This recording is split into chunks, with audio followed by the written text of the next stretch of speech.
Welcome back, everybody, to the Valorant First Strike UMG Close Qualifiers. A big turn of events as TSM is able to secure the victory on Split 13-6, which means we are, in fact, going to a Game 3, something I think we all wanted, but some of us didn't expect that, right? I'm speaking for myself as well as Bach, especially after watching Haven 13-2 with Immortals victory. So that only tells me, man, rest in peace anybody that plays Immortals on Haven, especially whenever we come to the regional finals. But check it out, guys. It was a great map.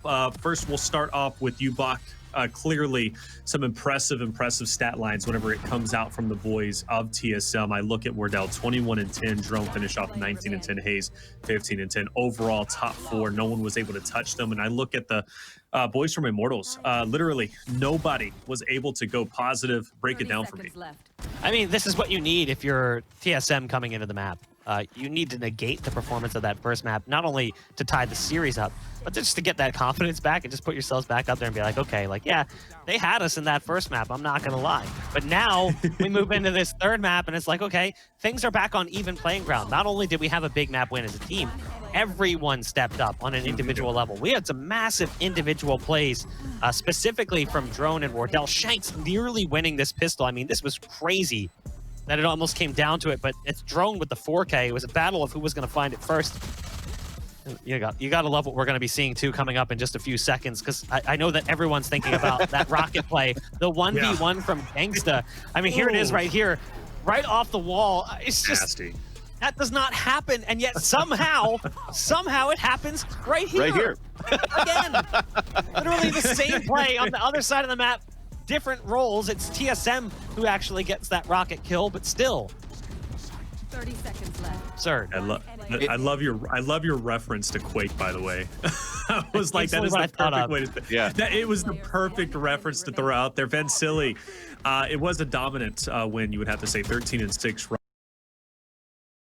Right? It was the playground for them, right? So obviously they ended up representing well going into a set. It's going to be an interesting one, but just going back to Split one more time, TSM had 11 first bloods to Immortals, who had 8, but it just seemed like TSM did a much better job, right, at breaking on the sites, holding sites in general.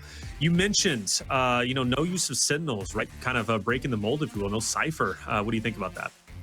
Especially on a map like I said, I think it's going to be a very interesting one too for TSM. I expect a team to be way more aggressive on the extremities, to take map control, especially if they're going to start off on defender side. I'm not sure who's starting off on defender side first between these two teams, but I think it's still going to be a very tough matchup now for Immortals looking into this third map, because Immortals, yes, they're showing that they're very, very strong and very good on a map like Haven, but you're looking back into this event where, again, we're going back to those factors that they brought in a sub to the game to replace Shot Up, and at the same time, they haven't had as much time to prepare for this event as much as somebody like TSM, who's been playing with the same core since the beginning. You mentioned Shanks, man, 13-16. There was a couple of moments, bit shaky shots, but it's funny, right? The new addition, at least temporarily for this roster. We don't know where he's going to end up whenever we do go into regional finals, but he did lead the team in overall KD. In fact, the closest one was Gangsta, despite that beautiful play with the showstopper, right? It's just a flash in the pan, because ultimately the consistency just wasn't there. So now it's got me kind of like back and forth. It's like Haven, you're able to win 13-2 and then 13-6. You weren't even up there in overall KD when you had such a dominant performance just before. And now you're heading into Ascent.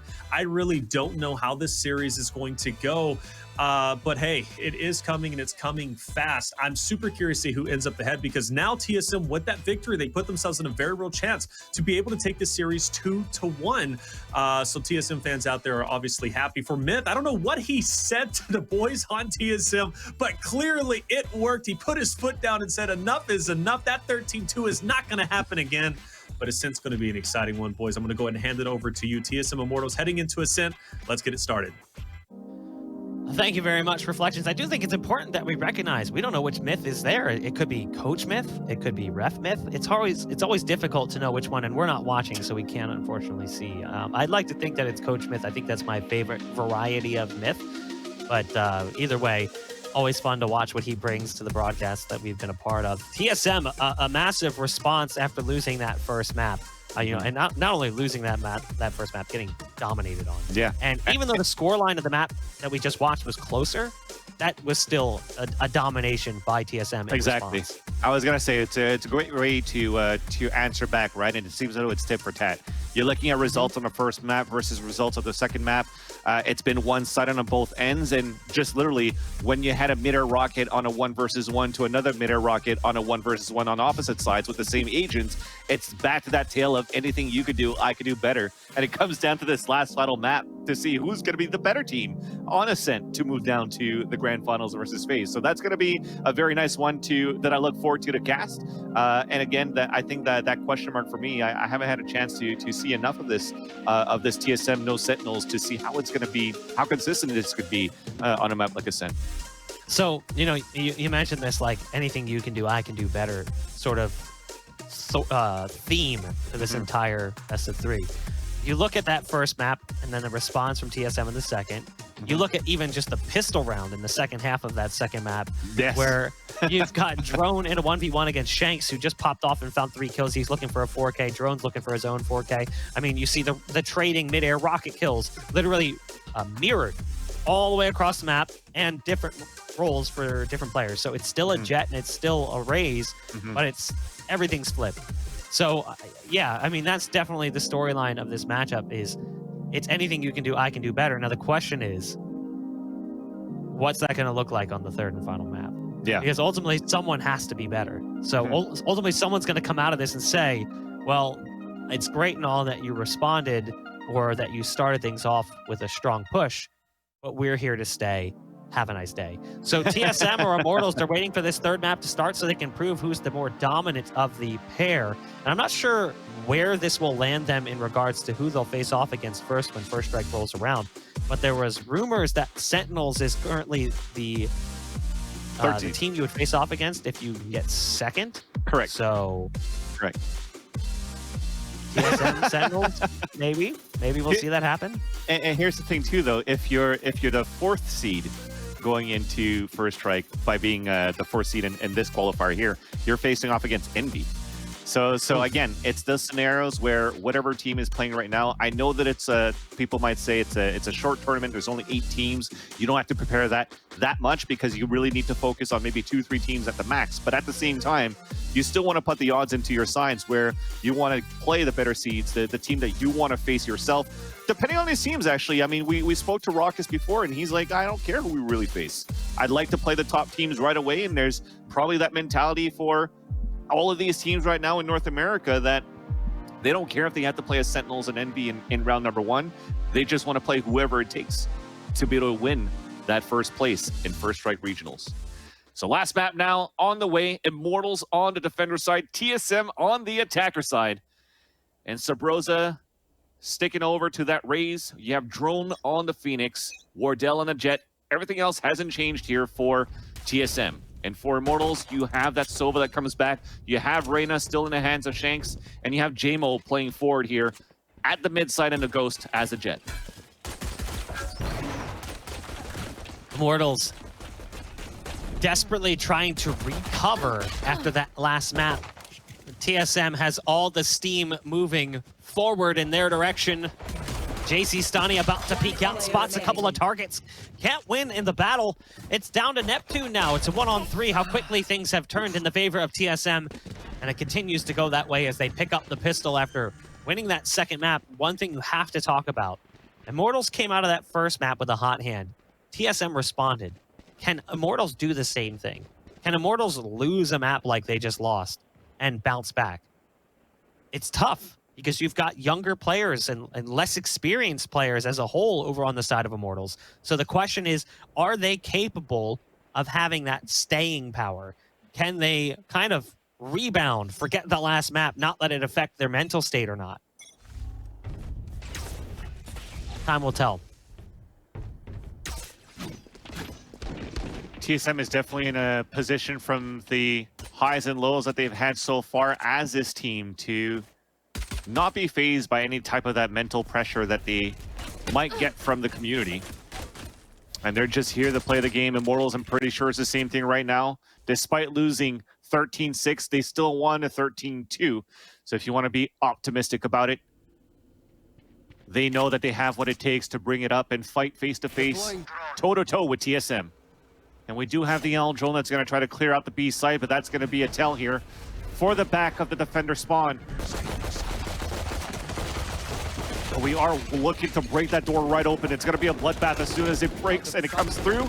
And it's still going to be TSM taking the upper hand, not needing to focus towards the back of the site. Finally, they will, because Shanks just got a kill on the drone.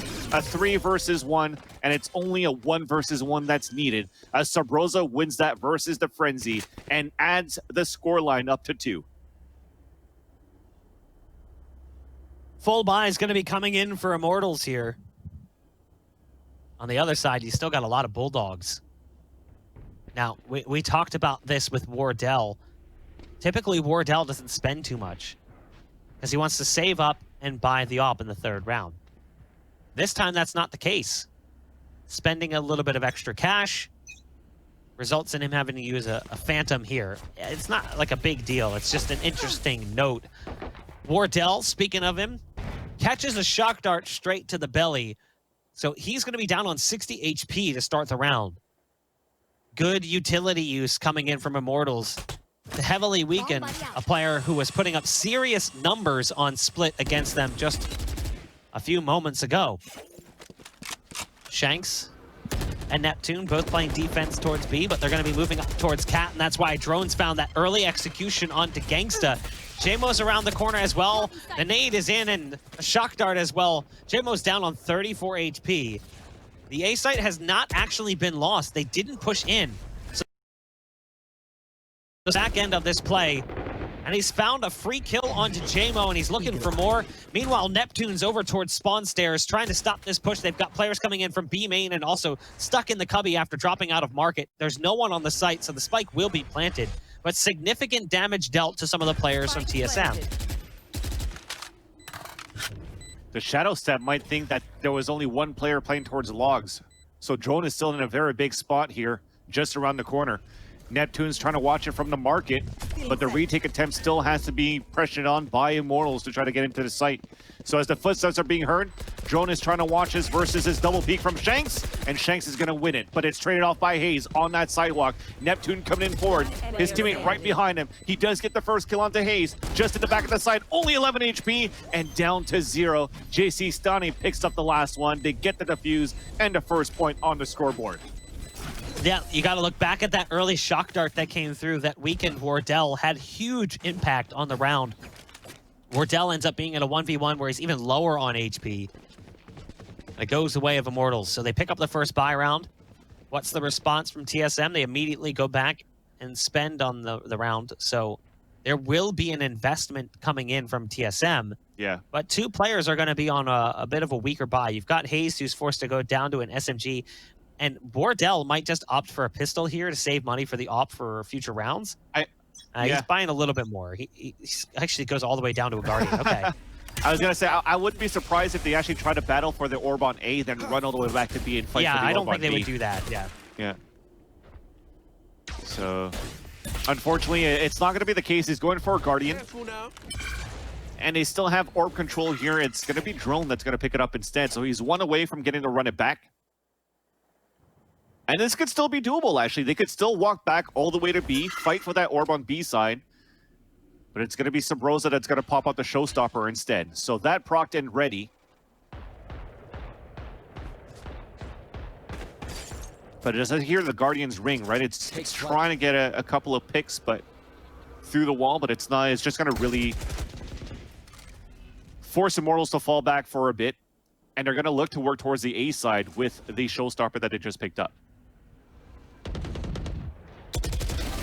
Hayes makes contact with JC Stani, but it's too late. His teammate Sabrosa was gunned down behind him. You've got JMO, who's currently behind the big box top site. Nice blaze wall curved around the corner to allow them to get to the switch. And Drones picked off JMO. That's the A site now empty, and they are able to get out and at least try to get the spike down. But look how fast the push is already coming through for the retake. Neptune's found one as well. Coming it from into heaven. They've stopped the spike plant, and it's down to 18 seconds left. They need to hold to prevent these players from coming through from A main. Shanks does so well, and it's down to Cutler, and he's running low on ammo and HP as well. The round nearly expires before Cutler does first. And we're tied at 2 apiece. So a nice little response from Immortals, and they kept their composure across those last 2 rounds to force TSM down into save territory. Just really nicely played by Immortals to have those 2 players at the doorway. They took advantage of areas that were weak on TSM's attempt of a plant, and even worse when they would go on a pulse plant. Because imagine if they did get the spike down, they'd still have to fall back into different positions where they will be exposed from the doorway already when 2 players are there. It could have been a situation where you have, I think it was Cutler, right? Silva at the front, A main will have to try to clutch it again, or clutch it for the first time into this map. But just being able to take them down, getting Wardell out of position, wasn't expecting that. He even dashed back in the open. Just allowed Immortals to get that save on that round. So 2-2. Knives are now popped out. Silver lining is that the ultimate that was built from the kill from Joel in that previous round and the showstopper that was ready on that previous round are now procced up for this round here. But on pistols, we don't know if they're actually going to use that. Not needed. Definitely not needed after that kill. Wardell flies out over top of the roof, not prepared for targets on the other side. So Shanks with Empress able to take care of Wardell. Sabrosa flies in and actually gets taken out before being able to fire off a rocket. So the showstopper ult also not having an effect. For the most part, the ults here from TSM didn't really do too much. The pistol comes out on the end from Shanks, but it's Neptune from behind to actually get the follow-up. 3-2, Immortals taking the lead away, and Shanks and Neptune starting to feel it. They're starting to heat up a bit. Yeah. So the retaliation they have just from the pick was bringing that cyber cage up, and after that, I'm pretty sure it was more than just a dart. There was definitely a recon arrow that came out, because I saw 2 players that were pinged through the point of view of Shanks, which definitely allowed all of Immortals to just stay back towards the spawn and just spray towards the area and make things a lot more difficult for TSM. And as they lose a player towards the back of the B, they're trying to get something done with the showstopper to try to regain control of the B side map. But it's just well for them to waste that. Shanks with the Leer and a double peek to get the kill onto Sabrosa. The hat being thrown by Neptune, and to run it back to try to open the A side. Drone is going to try to even up the tally. And as he gets stopped there from the tree side, JC Stani gets 2 kills of his own, and that seems to be coming from the... As well comes down, another to fall. Heroic attempts to not come into fruition for TSM, where Hayes is on a 5 versus 1. Looking for an ace if he wants to win. And with the time remaining, there's still a minute left on the clock. So if he's able to capitalize on maybe some mistakes for Immortals where he could separate multiple occasions of 1 versus 1, it could still be doable. Here's the first, and that's going to be the only one. JC Sunny adds 3 to the board, and we have a 4-on-2 for Immortals.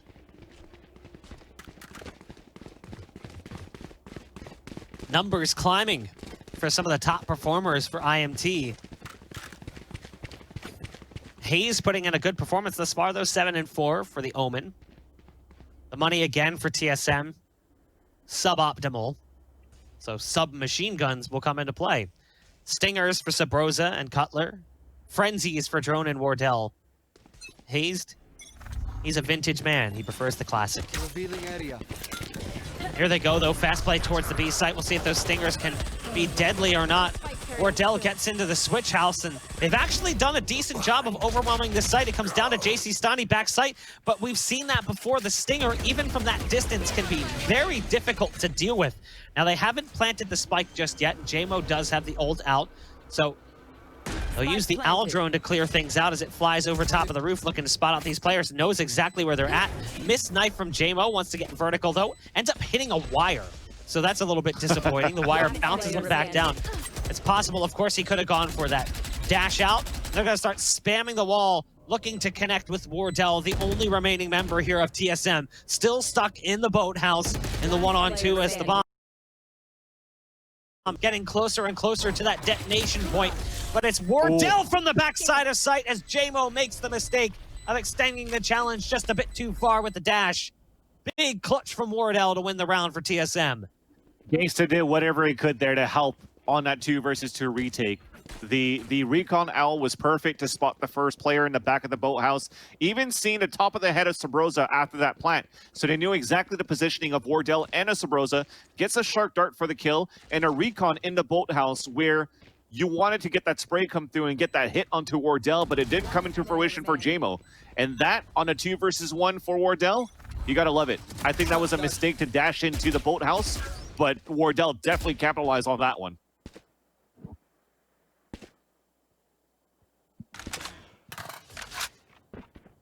Well, TSM, they've got themselves in a decent position. JMO, oh, that's awkward.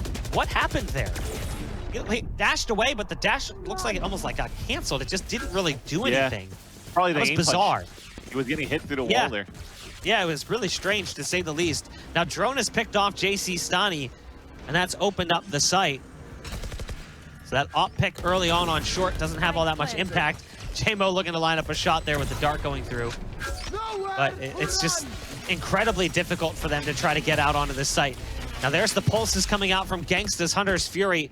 Nearly connects with that target back behind the generator who was on site, very low on HP as well, so it would have been a... JMO has to connect with an op here. Right around the corner they go. There's one right around the corner towards the switch. The pistol comes out. The sidearm's not strong enough. Gangsta, 1-on-3. And surrounded. Well played by TSM. And Immortals money probably not in a good place. So, no, they've still got plenty of cash. Never mind. Another buy will come through. Definitely took advantage for TSM to get into that A main side, into the site, while everybody's really focused on trying to keep JMO alive with the experience. With the expensive purchase that he had with the operator at the beginning, especially with the pick that he got, with him falling back towards the tree side, and everybody focusing back on the spray that happened towards Catwalk, TSM was able to really push into the A side main.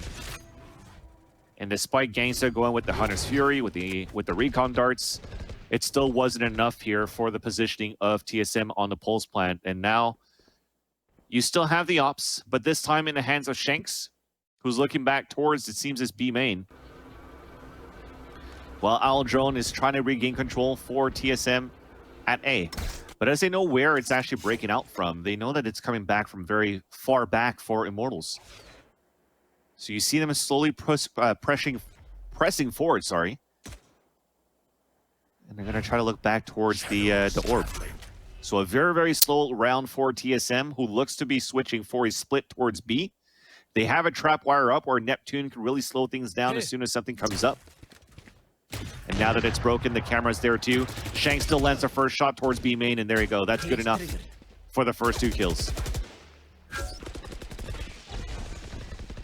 A little scary there for a second with the way that Shanks was escaping down sidewalk and the threat was coming through from Market. 30 seconds But left. Immortals still has themselves in a favorable position. Now, Hazed does have mid control. He's pushed all the way up to Pizza. But as I say that, he gets dinked through the wall. He's going to try to escape and head back towards A.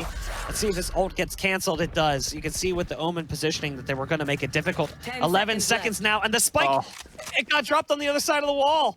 That's the round over.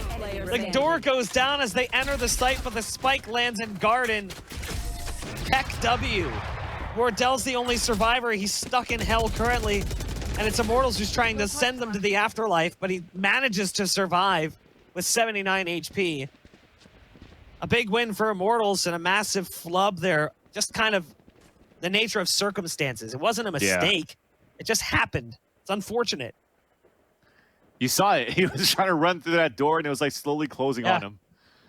He had that door stuck moment happening, but thankfully, with him saving the operator into the next round, he still had 5,000 credits, so he's still going to be able to drop for his teammates. So they'll still have a full gun round for TSM. And the thing is, they're like, oh, well, it seems to be a close game at this point, but TSM still has the defender side to play. So it's really not over yet here for Immortals. They have to fight to have a better lead to finish the half 8-4 in their favor if they want to, in my opinion, stand a chance on TSM's defense. And it starts off with Omen really holding it towards the wine. So a position that hasn't been held yet by Immortals since the beginning of this half. This could be a big position for them. The flank's going to come through. It's going to be a fake and it works out. Careful now. Drone. Using the run it back, runs inside dark cover, throws hot hands down, but it's a ruse. They're actually heading across the map now. Wardell hits a nice shot with the AWP, but he had the spike, so he can't actually get out across. He relies on his teammates a little bit harder. It's okay in the end. As again, they're peeking from heaven, and they just keep going right back into Wardell's crosshair. 3 kills on the round for him. We're back at a tie score here. And the money for Immortals, it's shaky, but a buy will come out. It just won't be perfect. It seems as though somehow the run it back really surprised whoever was playing on that sidewalk, because as he turned away to try to jump into the site, he jumped into the wall. And because of that, you pulled out so much of the rotations from the A site over towards B, where, like I said, JC Stani had a great position towards that wine. He didn't know that the attack was going to happen towards the A side eventually, where if they actually were able to fall back safely and they're creeping up slowly in that area, it would have been a different story for Immortals. But you got to give it for Drone. Keeping the first kill, putting the hot hands down, spraying through the smoke towards the spawn side. Things got a little bit hectic for Immortals on the defense.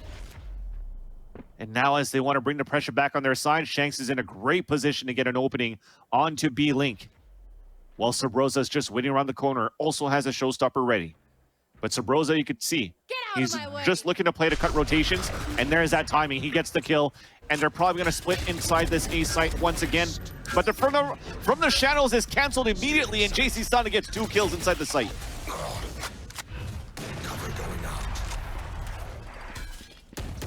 JC Stani inside the site. Has a couple of targets waiting on the other side in aim, but they've actually backed off.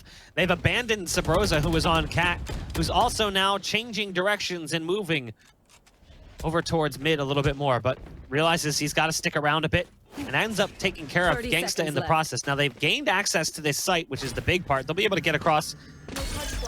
They got that spike plant as well. Oh, that's awkward. Luckily, the dash is present for Wardell, who ends up getting trapped inside a cyber cage as well. But he does have an AWP. And there's the peek coming up from Wardell. He plays it masterfully.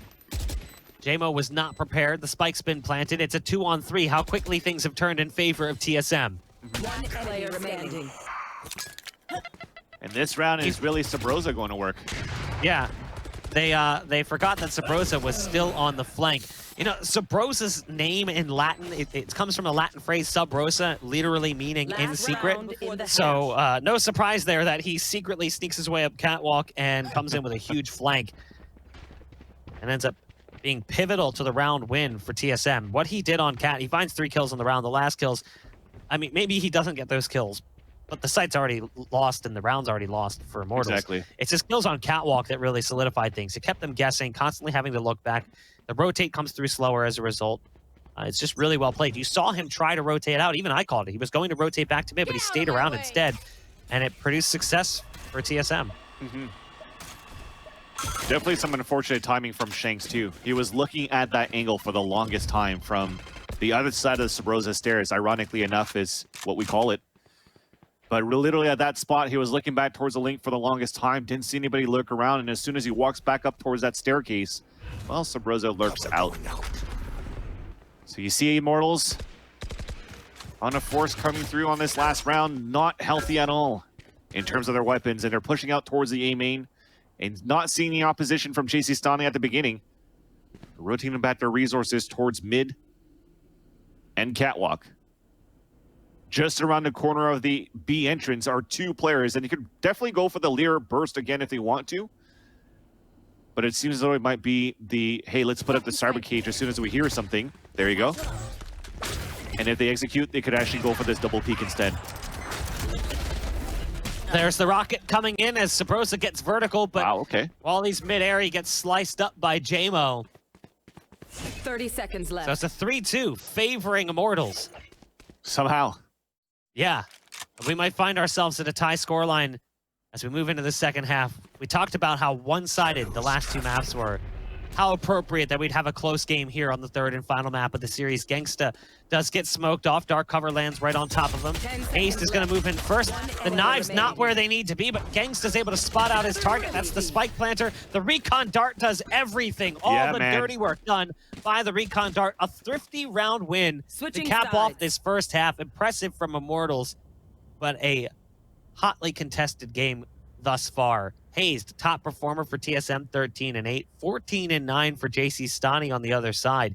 You know, we've talked about JMO, we've talked about Shanks, we even talked about Gangsta because of that ridiculous rocket. But we really haven't talked about JC Stani that much until now. Yeah, no, he's definitely blossoming in this third map. And now with this gun run that we have, it's going to be 4 players playing with Ghosts for Immortals on the attack. And they are setting up for something very quick towards this B main. As they do have, let's see, a paranoia that can be thrown to give a chance here for Shanks and Jamo to move forward. But it's going to be a smoke instead at the spawn. And it's going to be a full-out rush. So a big hold that's coming up here for Sub-Rosa. And that starts with a boom bot in the face, but no kills. Shanks and Gangsta still opening up in the staircase, though. Hayes inside B site, unfortunately dropped. A 3-on-2 with a spike plant for Immortals. Color gonna try to come back through spawn. Drone at B main. So they do have at least that map control. So they know the 3 players are pretty much pinned inside the site. And they have a Sova to actually try to get that information. They still have a recon dart too. Recon darts from both sides giving out some information. Drone currently sitting inside a smoke. He wants to go ahead and go through. So there's the flashbang through. Love the look as the curveball connects.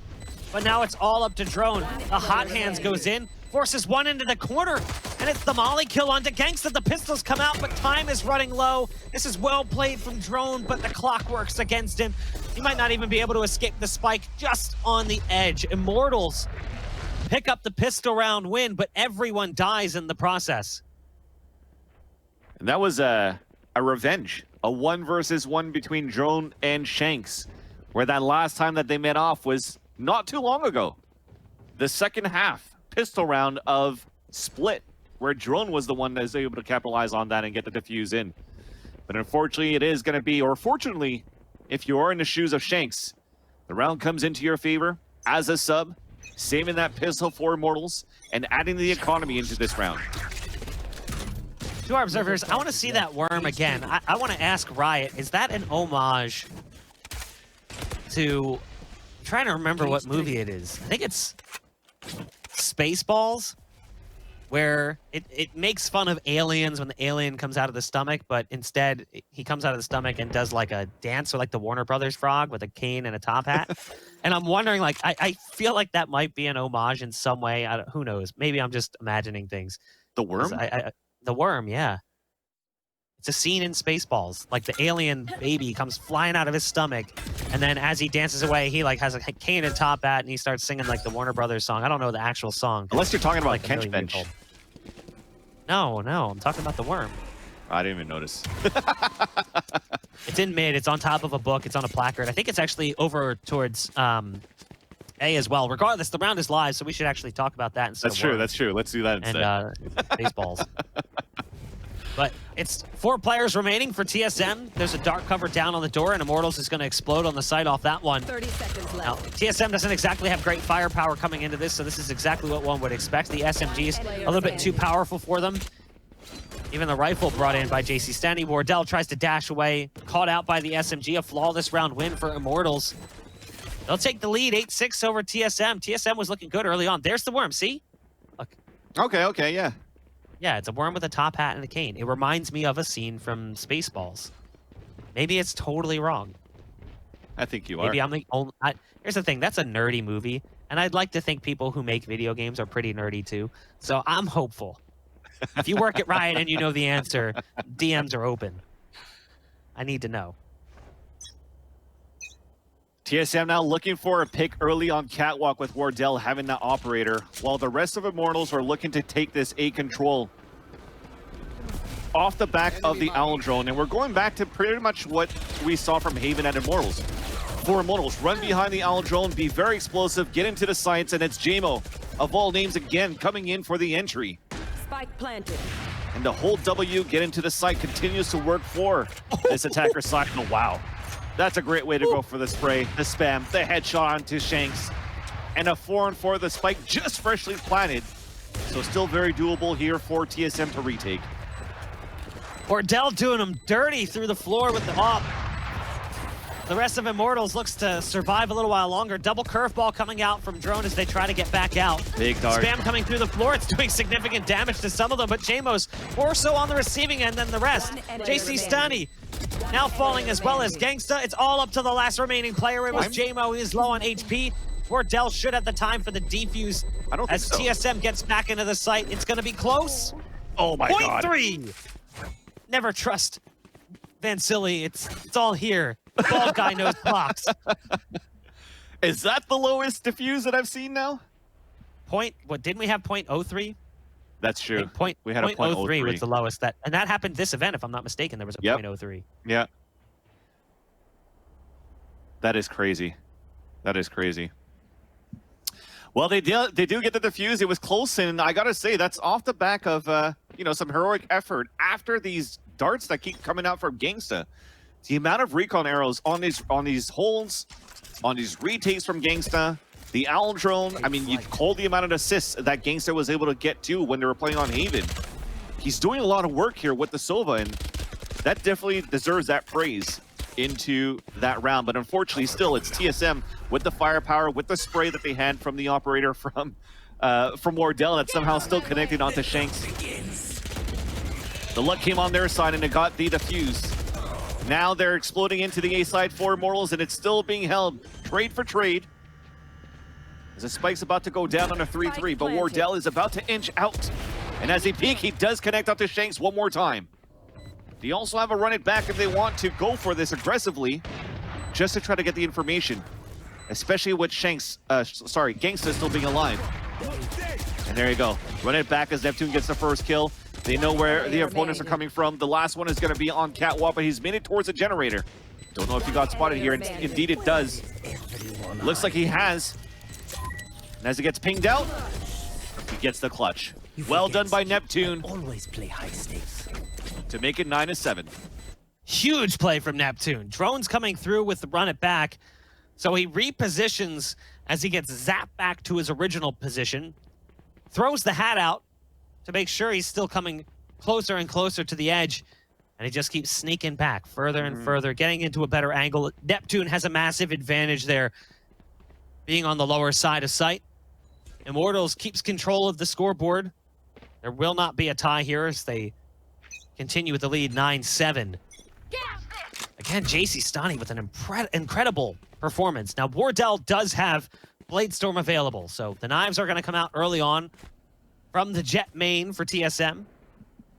Nothing spotted initially, though. You can see right now it's a very pensive approach from Immortals. They're playing back pretty far. There's one sitting in mid, just kind of hiding in the corner and B connector. The rest slowly working towards B main, where Sabrosa is holding currently. He had the Sheriff out, but it's a nice little toss of the Cyber Cage on a jump peek from Neptune that forces him back just a bit further, and they'll use that to get further up, and that's brutal. Well played from Shanks on the edge of the Cyber Cage that was thrown down by Neptune. A dismiss to peek towards Sidewalk, just to spot if anyone's there, but there's not. Wardell is currently hiding inside the smoke on spawn. His teammate Drone just fell right in front of him. Wardell wants to pounce, but he's waiting for his team to get into position. There's the smoke that comes through. First knives on the money, looking for a follow-up. He's gonna get it! Wardell's found 3. He's made it manageable. It's down to now a 1-on-2, but we gotta see what Hayes is working with. It's just a frenzy, no armor. Throws down dark cover, does have paranoia to work with, that's important. He's also got the shrouded step to try and sneak away. Now that dart, that's gonna make things a little awkward. They're trying to spam him through the wall. There's finally a weapon pickup for Hayes, but time is becoming a problem. So at this point, he's just gonna set up and wait for exits, wait for them to try and jump out. They're not giving him anything to work with. A dig shot comes through, but Immortals survives the round. Almost lost there in the mid round as Wardell went off with the knives, but it just wasn't enough effort. And unfortunately, TSM do fall.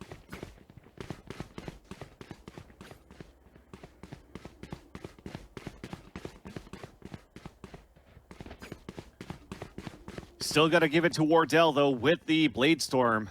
The surprise attack from dashing in, you can't really ask for anything more from this man after he gets the 3 kills. But unfortunately for Hayes, it was still a little bit too far back to go and assist his teammate. So to leave him on a 2 versus 1, but on an eco that they have, you still got to get that. You still got to give that for TSM. But this is the round coming in for Immortals.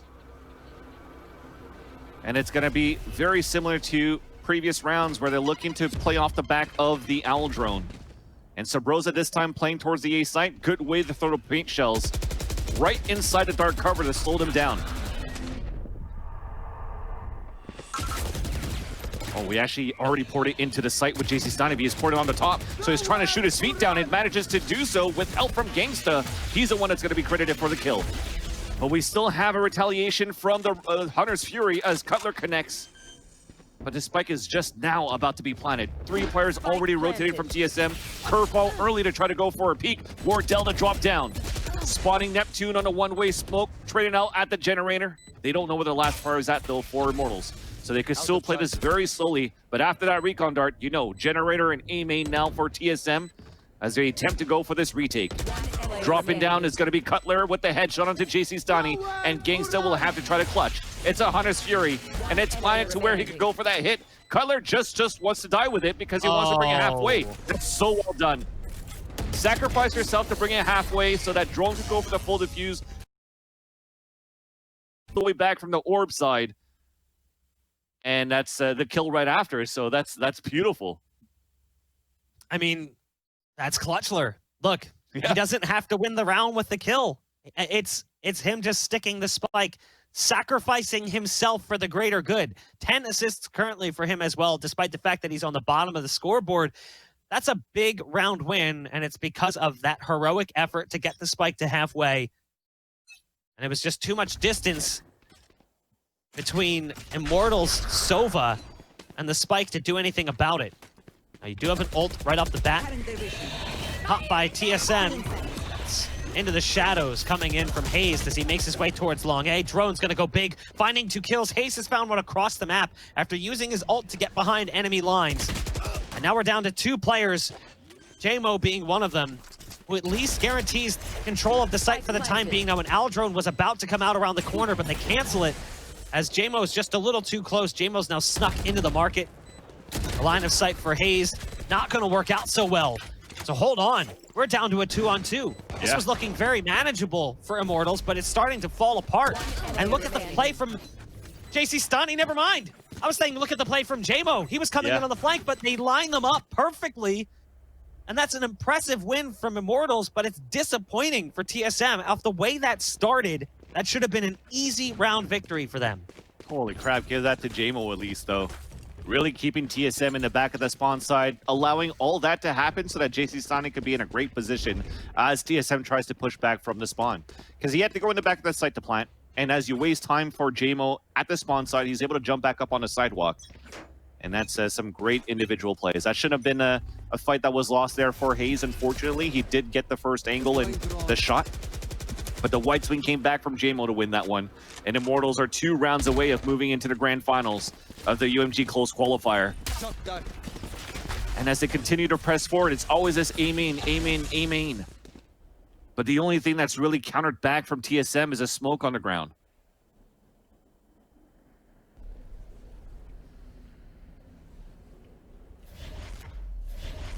Immortals, they've got target set up with a solid crossfire waiting on the other side. The spike is moving back towards Catwalk.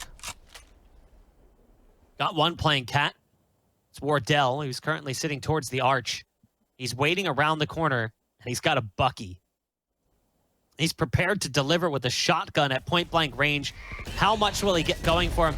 Now the flash goes behind him, and that's what results in success. The follow-up shot is not a fatal blow. Now there's only one still standing inside A site. It's Cutler, who's immediately traded out by Gangsta. The 3-on-2. Immortals have control of the site. Drone's gonna go ahead and pop the ult, run it back into the site. Great shots coming out from Drone. And all of a sudden, we're in a 1-on-2. Things have quickly turned around. Drone with the 3K. Just as the ult expires, TSM prevent round number 12 for Immortals.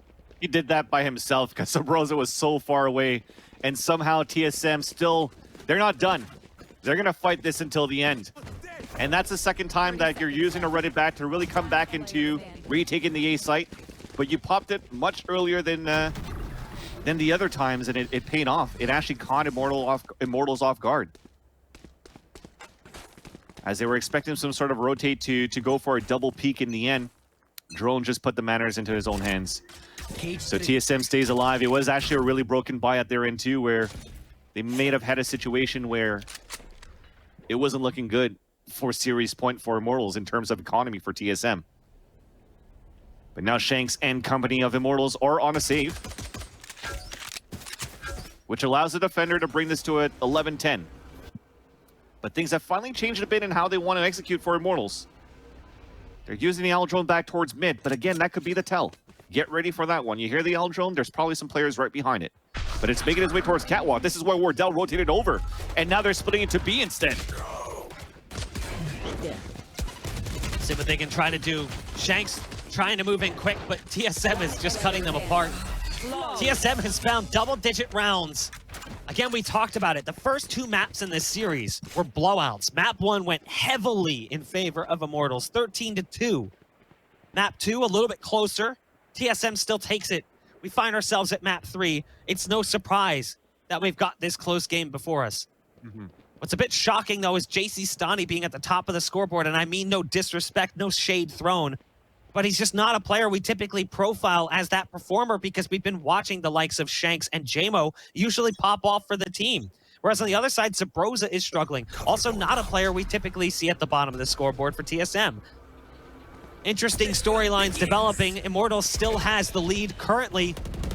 And we'll see how they decide to react. It looks like it's going to be a fast play into the A site. JMO again, the first one to go in, trying to spray through the box, but it doesn't work out. Now Wardell has picked off one with the Blade Storm. Hazed was the one inside to spot out JMO initially, but he was traded out, spammed through the box, no surprise there.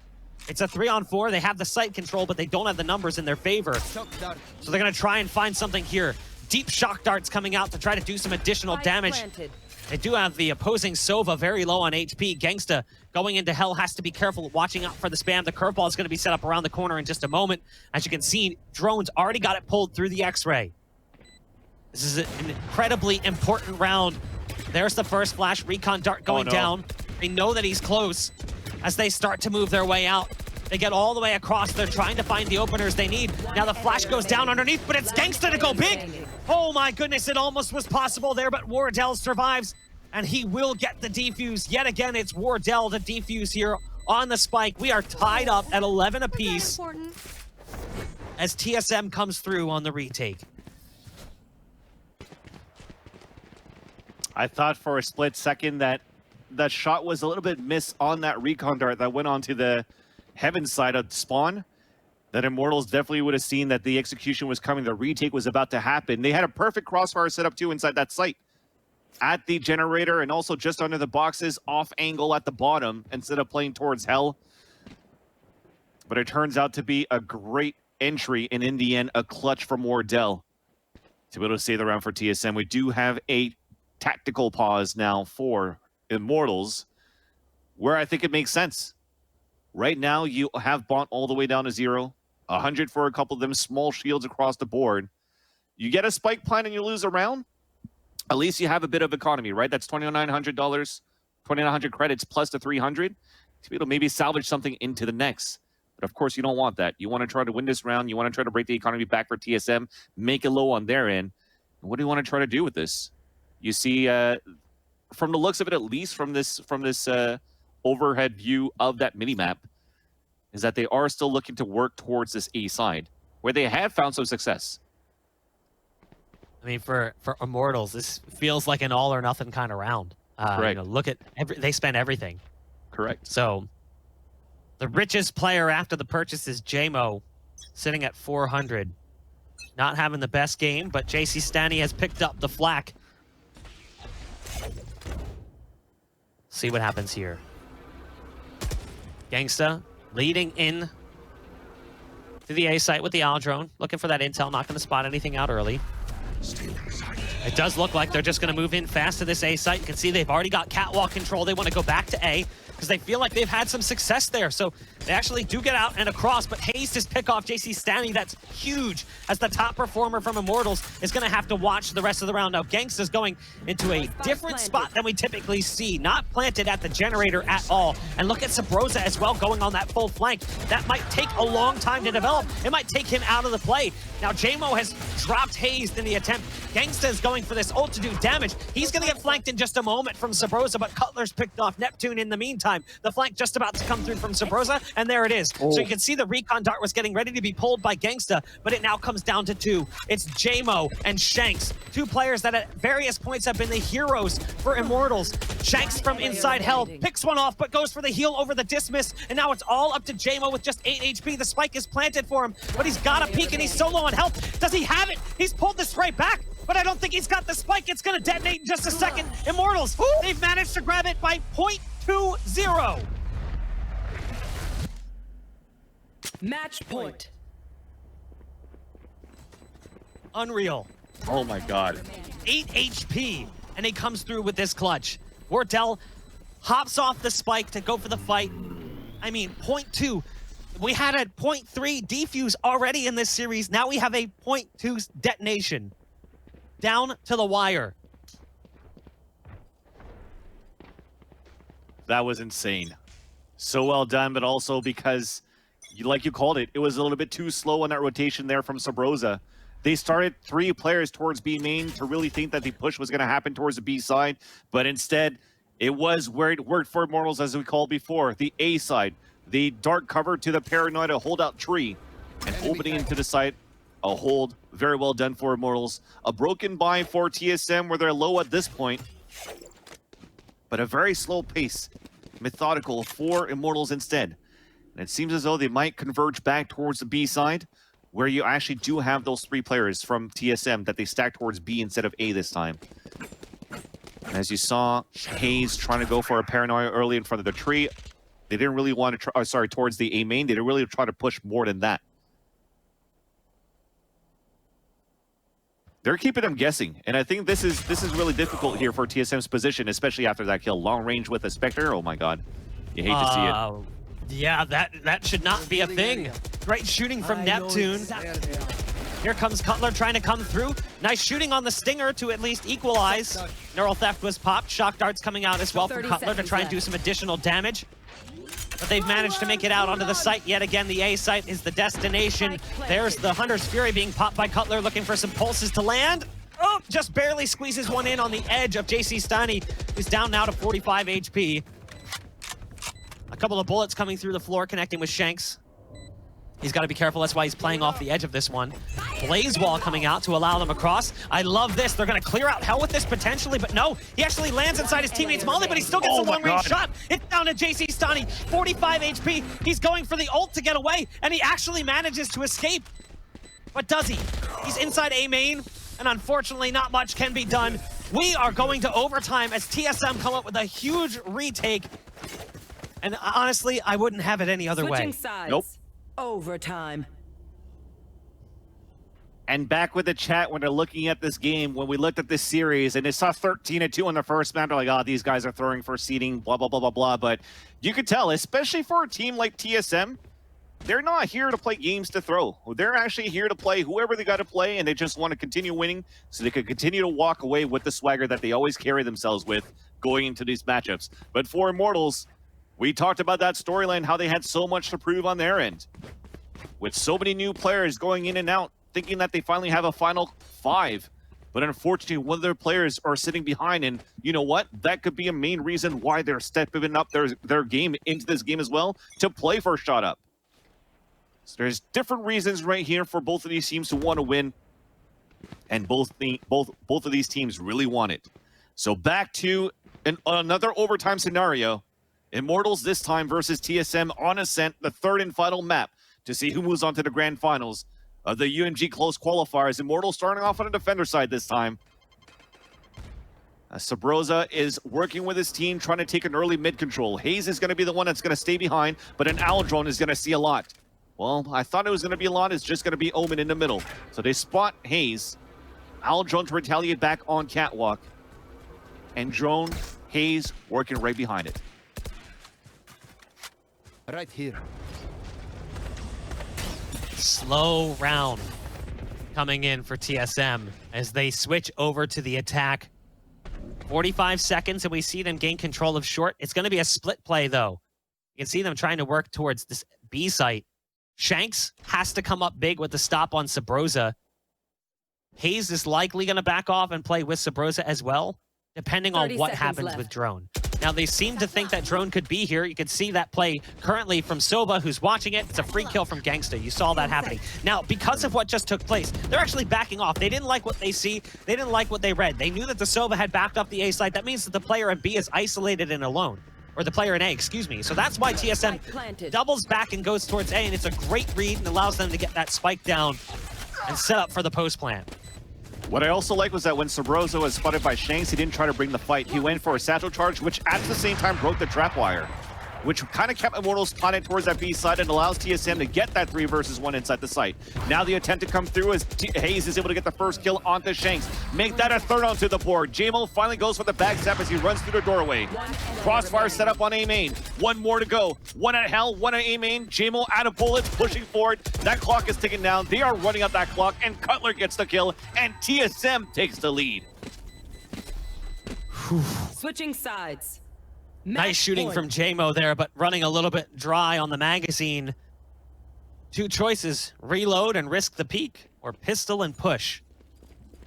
And I don't think either one was really destined to work out. Even if he gets that kill with the pistol, he still has to find a kill on one more player at the site and defuse the spike. There just wasn't time. The round at that point was already lost. So Immortals, backs against the wall. We'll see if they've got some fight left in them as they now switch over to the defensive side, or the attacking side, excuse me. Can they make this one count? JMO sneaking out of B-Con towards mid. No mid presence currently for TSM. And again, we've talked about it. No Sentinels means no tripwires. No nano swarms, no alarm bot, nothing mid to potentially get in their way and slow them down. Some spam is all that's coming through for the side of TSM. Ooh. Drone with a nice flash. Catches Shanks off guard. JMO wasn't able to help. There's a blaze wall that comes through as well. They're continuing this fight towards B, and they're trying to get into the site. They found the collapse on the site they need, but that's a great peek from Cutler. It's now down to 2 for Immortals. There's still a chance, but hope is certainly dwindling. 15 HP for JC Stunny, and he's stuck in a terrible position on Sidewalk with the spike, no less. That shock dart terrifying as it comes around the corner. It's all up to Gangsta. Gangsta alone. There's a shot around the corner coming in from Mortazov, but it doesn't come through in time. In the end, it will be Cutler who closes things out. TSM take the series 2-1 over Immortals in an unbelievable third map that goes all the way to overtime. We thought it was going to be a snooze fest going into the third map. Witness in the first 2, but this is one way to finish it. And rejoice for the TSM fans. You will see them in the grand finals versus FaZe for the UMG Close Qualifiers. Big ups to both of these teams. I mean, come on. It was an amazing, amazing overall final map. Now, granted, after map number 1, I'm thinking to myself, like you said, snooze fest. TSM's about to get rolled over, okay? We all felt it, we all kind of knew it, but then Split comes around 13-6, and of course, going into overtime here, TSM able to take that victory, an important win that puts them into grand finals now to play, of course, for that opportunity to, play against Renegades, or of course, if they lose, they'll go against Sentinels. For the boys of Immortals, though, they will lose that, which means they will have to play 100T whenever it does come to the regional finals. So hey, take that for what it is worth, but overall, man, an important victory, like I said, for the boys on TSM. Now, granted, let's walk through it. Now, you ended up mentioning, and silly, an important distinction factor that we even mentioned on Split, right? Going from Split over towards the final map on Ascent. Sentinels, where were they? Do you think it made that big of an impact? I mean, it was just a narrow victory. And I think it does make an impact because not having anything, any traps, any alarm box towards that mid side, usually some teams would take advantage of that. But I think most of the times that we saw from Immortals is all of these pushes that were happening towards the A side seem to just come into fruition where, you know, when you have a Cypher playing in that area, the Cyber Cages can come up towards both sides of the defaults, the trap wires and random spots that allows you to get wall bangs if you made it into the generator side. All of that missing really brings back into gunfights that has to be held for anchored players at the beginning. And on the retakes, you really have to rely on your Sova even more. And thankfully, somebody like Drone, who has run it backs and curveballs to try to get the information for the retakes. So I feel like you have to bring a lot more to the table for, or you're expecting a lot more for the players in these type of situations when you don't have the Sentinels to help out to push back these kind of pushes. But man, a win's a win. I keep saying that, but you're happy for it. Win is definitely a win, and Bach, they got it. Break it down for me, man. You know, a lot of big moments, a lot of big impactful plays. To you, what stood out? I mean, so many clutches, like just non-stop. I felt like it constantly came down to individual plays. Like looking at this round, down to 0.20 when it detonates. You saw it earlier in the replay package. Wardell had a 0.30 defuse on the spike. Like these rounds came down to the last few seconds so many times, and one player was put into that hot seat position. Even down to this final round, there was a chance for Gangsta, but he wanders into that smoke, tries to get out further, gets sprayed in the end. I mean, you look at those first two games, 13-2, it was really one-sided and incredibly fast. That game played out in like 25 minutes. 13-6 on split, and then 14-12 for TSM in the end. But like, that last map had enough action that I feel like it overshadowed the first two maps. Yeah, it definitely did, man. You know, it's just one of those things that's so interesting to see. It's like, you know, if we get an interview with TSM in just a bit, hopefully so, you know, we got to be asking ourselves, or at least I want to know what happened on Haven. Why was it 13-2? And the reason why I want to know that is I want to get from the player's perspective, why is Immortals so strong, it seems, when it comes to Haven? Like, is it just, you know, just a certain play style that they, you know, they excel against? Is there something that they're doing differently that's kind of breaking the mold, breaking the meta, if you will? I have to find out.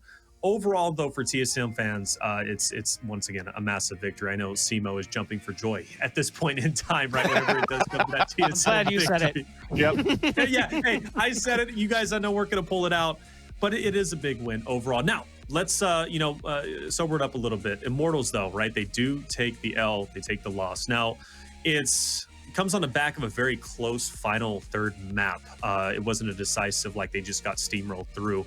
But what does that say for Immortals, right? Losing to TSM like they just did. Immortals obviously had a tremendous hurdle, right? Having to add in a last-ditch effort, you know, kind of shanks that come through. Obviously replace Spot Up because of the circumstances. Bach, we'll start with you. When it does come to Immortals, though, they still look strong to me. Yeah, they do. Now, the concern is what happens now. Because we don't really know what this means for this roster. We don't know if this initiates a change. They're like, hey, Shanks is like legit. Let's get Shanks involved. Who really knows?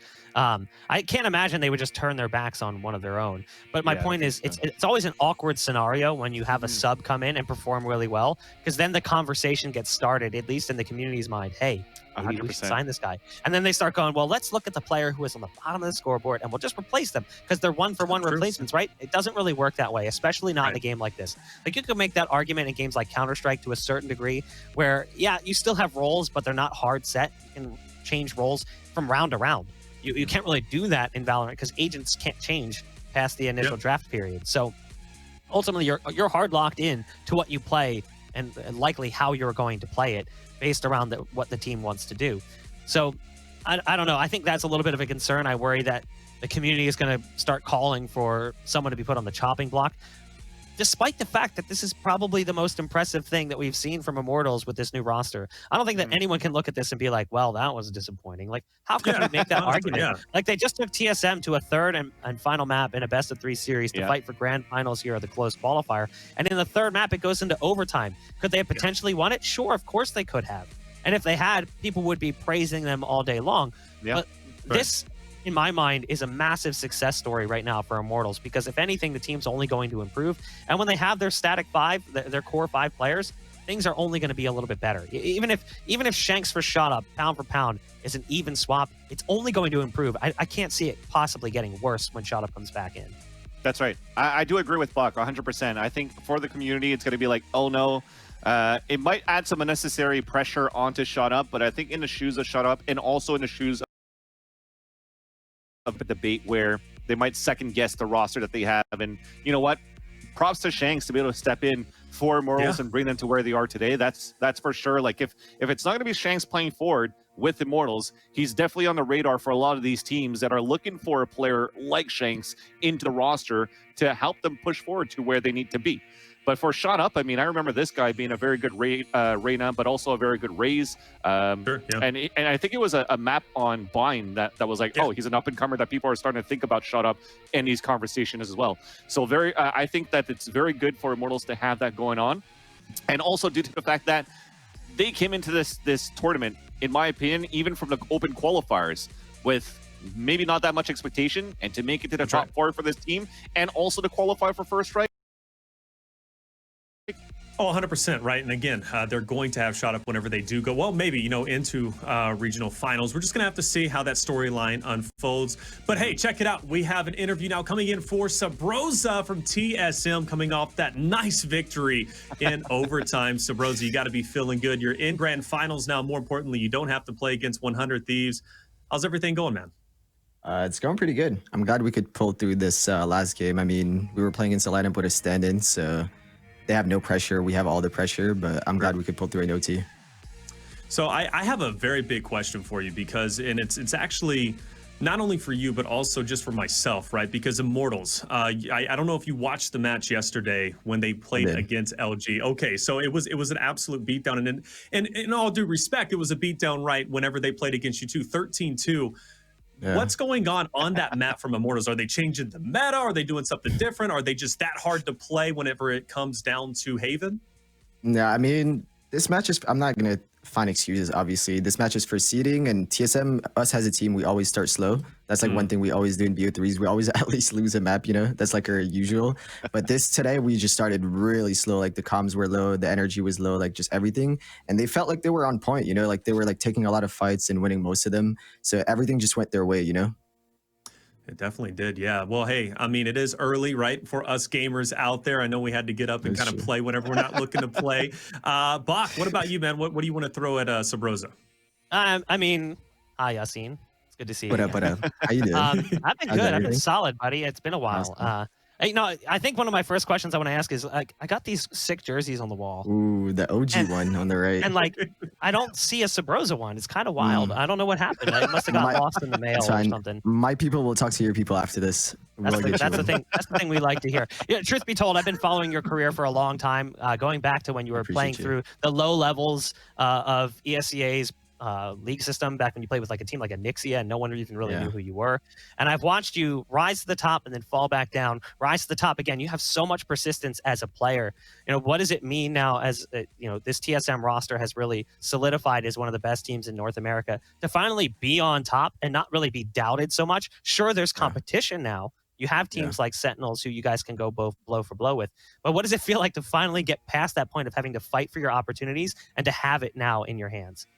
I mean, it feels really good, especially because it's with the people I want to play with, you know, like the people I have right now, like Wardell, I played with him in CS, James Keller, I played with them in CS as well. And to feel like the hard work that throughout all these years, like finally paid off, it just like feels amazing, you know, like I'm glad I didn't give up because I thought about it like 2 years ago, 3 years ago, you know, but everything paid off at the end. So it feels amazing. I do want to add one thing in there too, and it's just interesting before I let Vansili ask his question. It's funny that you point that out because I feel like that's a conversation I've had with so many players who have gone pro in Valorant, who switched over from CS. Like they were at that point where they were like, I'm quitting. Like I'm done. I don't want to play this anymore. And then they'd come back, they'd play a few seasons of MDL, they'd kick around, and then they'd be like, I'm just kidding, I'm quitting again. So like to see you guys finally get those opportunities is amazing. But go ahead. Can we curse on here? That's a because I was about to say I just don't give a like right now that you know, it's a stressful job, but it's a stressful job, but right now, you know, we're at a point where like I just don't, you know what I mean? Like, I just do my thing and I let other people talk. right now. No, you let your shooting dude to talk, bro. That is true. That's fair I have enough. fun with it. Valorant Twitter is the best Twitter in the game for sure. That's for sure. That's for sure. Sabrosa, Yasin, félicitations first off. And Thank you. my big question, addressing the elephant in the room, is actually looking at your agent composition, right? What's the philosophy that you guys have for TSM not running any Sentinels at all as a roster now? Well, to be honest, like for me individually, I used to play Omen, I used to play Brim, and my playstyle, like the aggressive playstyle, the lurky playstyle, is we thought it suited me more like as a Reyna or a Raze or a Phoenix, for example. And Taylor's really good on Phoenix, so I had to let him play that. So right now, I think it fits me more. And I think James is an amazing Omen. I think he plays it more proper than me.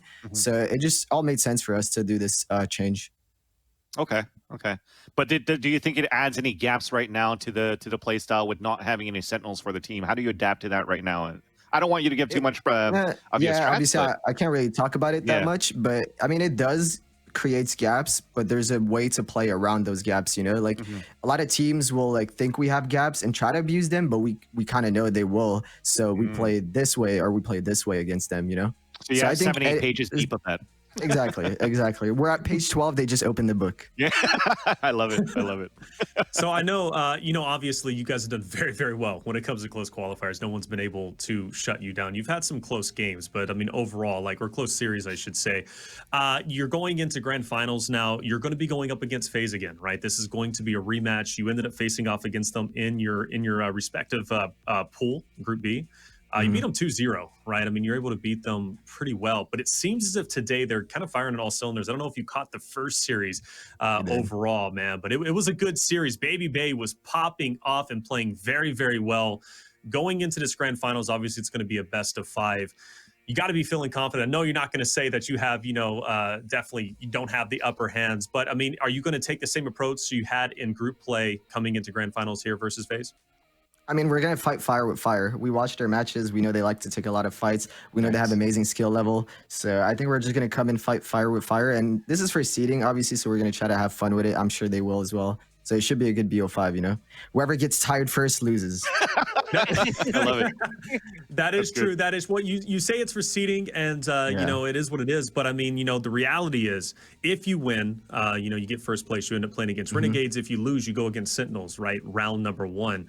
That's going to be tough, right? I mean, that is no shade at all towards any team, right? Whoever made it to regional finals, but I guess we can all respect that Sentinels, very much so a powerhouse team, top 2 overall, I would have to say in the overall power ranking. So it does matter at the end of the day, and taking that victory. I mean, for you, first and foremost, I mean, who would you choose, Sentinels or Renegades? Which one? I mean, obviously, we'd rather play Renegades, but I love the rivalry we have against Sentinels. So both of them, I wouldn't care. And to be honest, in the main event, the way we see it is we have to beat everyone. So I don't care if we get Sentinels first or in the grand finals. Like, we just want to beat everyone. Yeah, but let's be real. You want to beat Sentinels in the first round. Oh, yeah. Like, that would be so good. That would be so sweet for the storyline to be able to do that. Is it double elim? It's single elim. Single elim. Yeah. Oh, then that would be a spicy matchup. I'm all up for it. I'm all up for it. Honestly, that has the potential of being the best match of the entire event. It could take place in the first round, which would just be ridiculous. But I do have one question for you before I pass over to Vansili. You just played a bunch of young fraggers on that Immortals roster. They put up a seriously good fight. Their Haven was really impressive, but in general, they played quite well. As a player who's seen both the highs and lows of esports, we talked about it not that long ago. What do you have to say to some of the guys on Immortals? Sure, they still qualified for the event, but kind of like a keep your head up champ type moment.